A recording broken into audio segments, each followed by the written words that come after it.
We've moved hook, line and sinker to the Isle of Wight to solve a potential murder that hasn't been solved for years. When people give you the opportunity to investigate something for them, you can't take that responsibility lightly. You have to go in and you have to give it everything. It definitely makes me relentless. And I think that a family deserve that after 19 years of not knowing what happened to their son.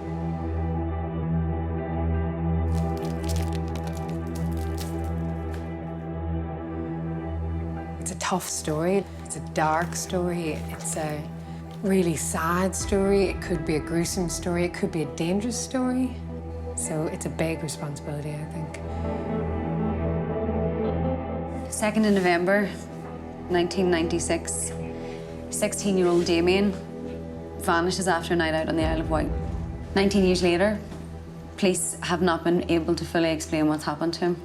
The body hasn't been found, and no one has been charged with his murder. We're two journalists turning up. Nobody knows us. We don't know anybody. The island is awash with theories. You know, did he drown? Did he go missing? Did he run away? Was he killed? Who killed him? Who knows? And somebody knows something, and we're going to try and see if they'll tell us.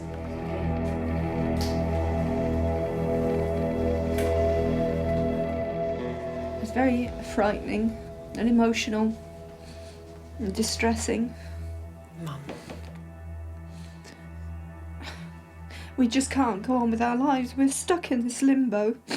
And we just want Damien to come home.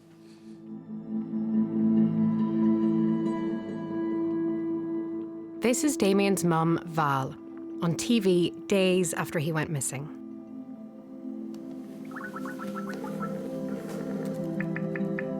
The family has now left the island, and today they live in Dallas, Texas. That's the video. Oh, there it is. There you are. How are you? Hi. You don't look at all Hi. like I thought. I thought you were going to have red hair. I do naturally, but that's a secret. I'm blonde this year. I just wanted to say... Back in 1996, Val and Ed went to the police within 24 hours of Damien disappearing. What kind of support did you get from the police at that stage? Zero. Really? I think in the beginning. And nobody was interested. They were not interested. You know, it was just, oh, well, we'll make a report, sort of like, I felt like... Val is giving us everything she's got about her son's disappearance, including all communications with the police. It builds a picture of Damien's movements that night. He goes out to a party and then gets the chain ferry with his friends, Chris Boone, and goes to some of the local pubs. He can't get in. He's trying to get into the pubs, I He's think. 16, isn't Yeah, he? he's 16, but he's 6 foot. So he's a good chance of getting in. Where are we going? We're going to meet Chris Boone, who is Damien's best friend, and was with him actually the night that he went missing. It's not going to be one person gives you the great big answer that you've been looking for, but every tiny little bit that you get from somebody is just like a piece in a jigsaw to you. If you keep going and keep going and keep going, you'll get some tiny little bit that can take you forward to the next little bit and the next little bit. And that's just how this works.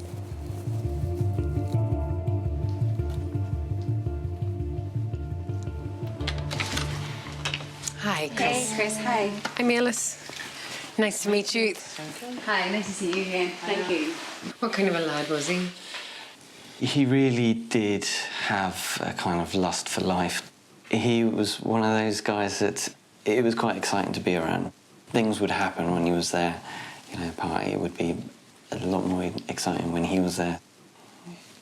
You know, I've recalled the story so many times. I'm, even myself, not 100% sure of which bit I really remember. The boys' night started around 7:30 at a house party. But the party wasn't up to much, so they headed out to buy cider. Damien was quite a tall lad, so he was definitely on the buying the drinks duty. A bottle of Special Red each, which was the kind of cider at the time. When they took the ferry from East to West Cowes, witnesses said they were chatty, but not drunk. We went into town because he believed his sister was there. So we started to kind of like stalk the pubs, and I'd be hanging outside because they would just throw me out instantly.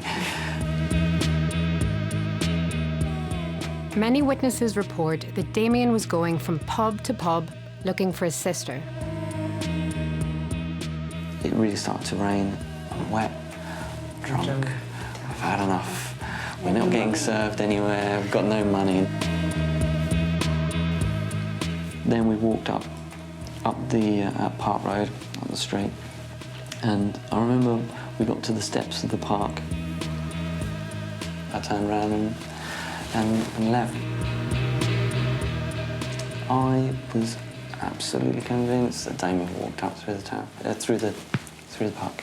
In fact, I know he did. I remember seeing him sort of going up the stairs, walking up there, and I turned around. And then, of course, we know now that he never carried on that way.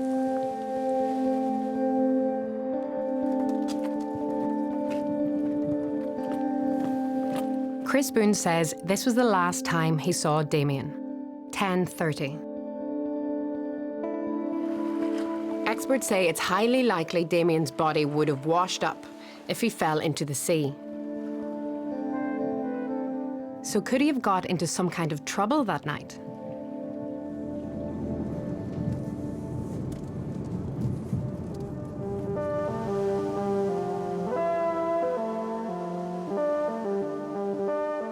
We need to find out what was going on in Damien's life at the time.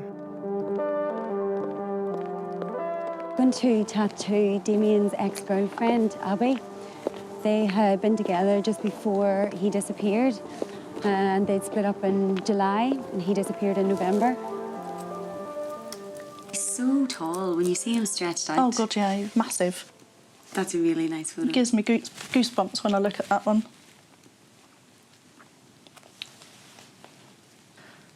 He was a gentle, beautiful person. He wouldn't hurt a fly. I don't understand why anybody would want to hurt him. It's just part of my life that doesn't come out at all. It's tough. It is tough.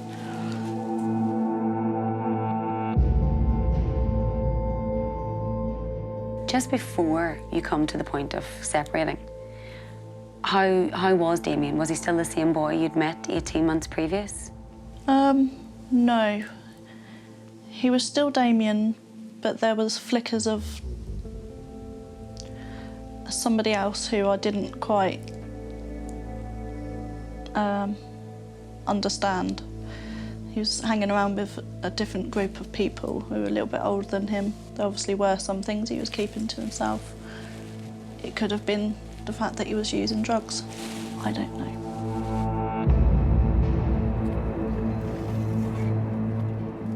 So could Damien's disappearance have had something to do with drugs? Chris Boone says they'd only been drinking, but is it possible Damien was on drugs that night? At 11:30 p.m, CCTV from Yorkie's Chippy on Cowes High Street recorded Damien. That's There he him is. coming in now. He doesn't look like a 16-year-old, does He doesn't look at the height of him in comparison to the... Several minutes into the video, Damien starts behaving oddly.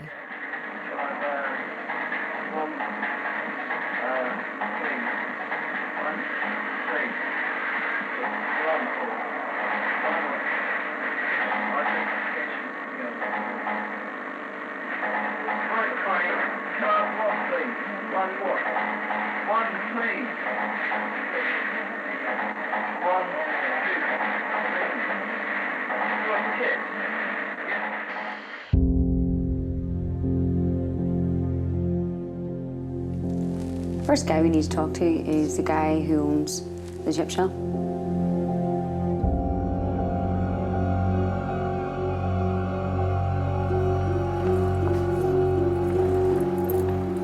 We're going to go and see Dennis Welch Dennis used to own Yorkie's chip shop.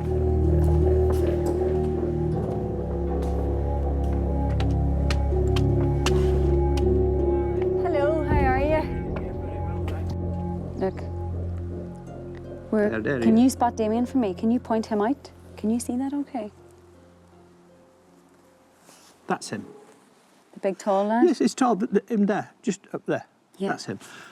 You were working that night, Damien was in the chip shop, Yes, weren't you? yes. The 2nd of November, all those That's years right, ago. 20 years. When Damien left, I was going down to see Rob and Sharon to lock up, and they said, oh, that guy there he couldn't say, he was so out of it that he had to point what he wanted. He just couldn't get the words out.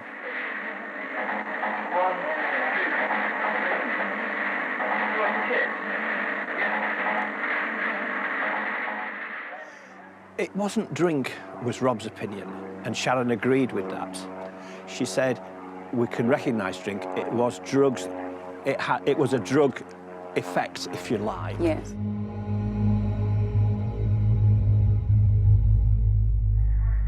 We showed the footage of Damien in the chip shop that night to Chris Boone, the best friend who had left Damien an hour beforehand.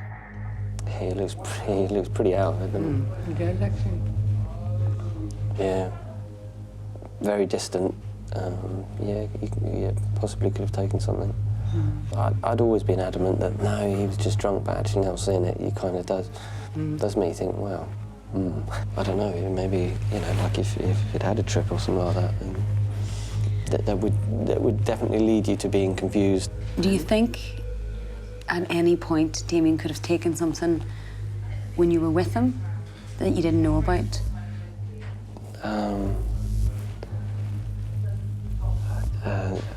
No.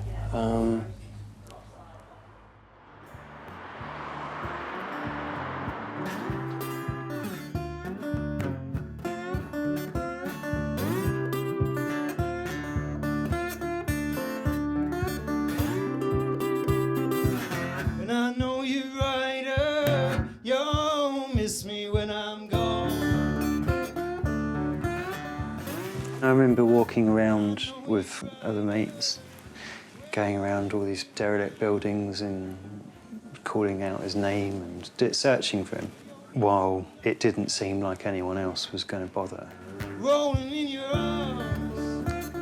Police line is, oh, he's a teenager, he'll come back in a few days. He's just run away from home. No, not really. Well, where are you going to run? On the Isle of Wight. I know my baby well, she bound to love me. Alex Roberts was 16 when his close friend Damien Nettles went missing.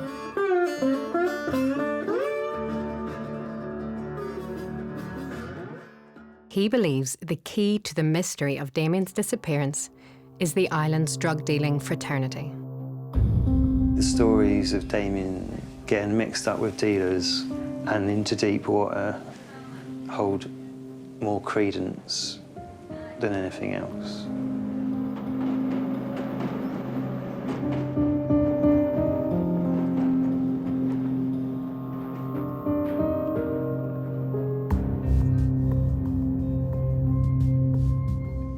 There's so many rumours, but the only one thing that we know is it does revolve around the same people time and time again.